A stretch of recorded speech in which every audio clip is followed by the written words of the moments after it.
Welcome to Tech Topics brought to you by Cybervenger.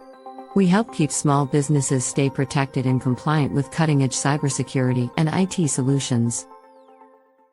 Hello everyone and welcome. My name is Andy. I'm the managing consultant for Cybervenger.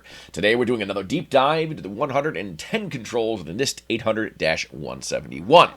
Today's control, if we look down here, is 3.11.2.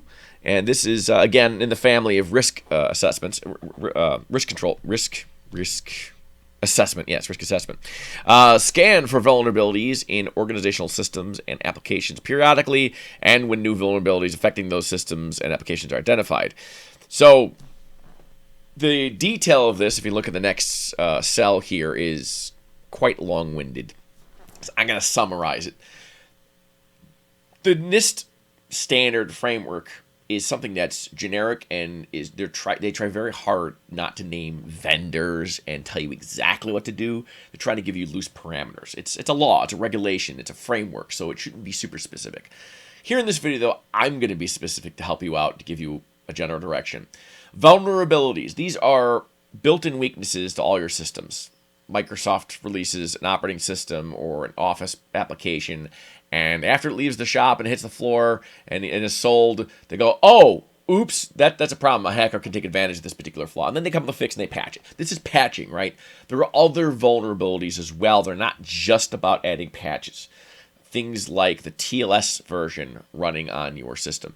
You should not support TLS version 1.1 or older, or the old SSL standards. They're vulnerable to many different types of attacks.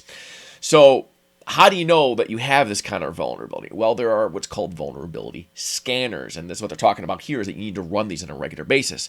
They don't say what that is, but similar to the risk assessment, I think you should be doing your vulnerability assessments quarterly as well. Again, maybe yearly works for your organization, probably not. I wouldn't trust that to be good enough, but definitely no less than that. So let's just say quarterly for the purpose of this video here. So once a quarter, you want to go through and scan every system that you have that you can think of with a tool capable of identifying known vulnerabilities. CVEs, these are a list of global known vulnerabilities and exploits that are out there to look for. And people are constantly researching new ones, finding it, and creating a database. It's all publicly accessible information. There's two tools. They're not open source. They're actually kind of expensive, but they're kind of the gold standard in finding these things. This is one of those cases where, yeah, you probably need to spend the money. Tenable's Nessus product is the scanner. You got that, you're good. It'll find whatever can be found. And then it's up to you to document what it found, document the priorities, put a timetable to together to remediate these things. You can't just scan and find vulnerabilities and catalog them. You got to actually do something about them. That's very important as well. But the scan itself is one thing. The doing something about it's another. And you want to do it in order of priority. Critical is what it sounds like. It's critical. You need to fix this now. Like, go call the CEO if you need to make something happen. Just get it done. Go, go, go, go. High is something that should definitely get done right away, but maybe you don't need to quite hit the panic button on. Ditto on, so on and so forth down the line. Medium is medium, low is low. It's kind of self-explanatory, but you want to work those tickets in order, and you want to document what you did, when, how. Change management all comes into there. So that should be done once a quarter. There's another competitor to Nessus called Qualys. I think they're a little more affordable. They're also a very well-known name. Any tool that you find that can access the public listed CVEs and things of the like that can scan the systems that you have in your environment and document them and report on them is acceptable. There are open source ones. There is OpenVAS, OpenVAS. I've used that before as a scanner. One of my clients, they were in a budget conscious situation. I loaded up a guest on Linux. I installed this. It worked. The only problem, it was a little lagged. You could pay a subscription to get updates and make it a little better, faster, and sooner.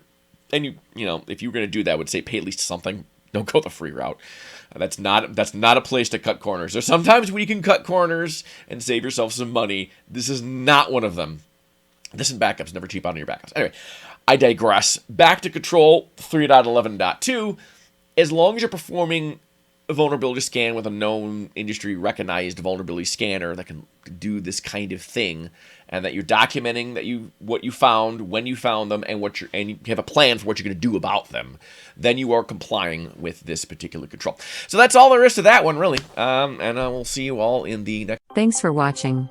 We hope this video has provided valuable information to you. Be sure to share this video with other small business owners to spread the word about the importance of cybersecurity. As always, don't forget to like and subscribe for more videos like this. If you want more information about cybersecurity, visit us at www.cybervenger.com.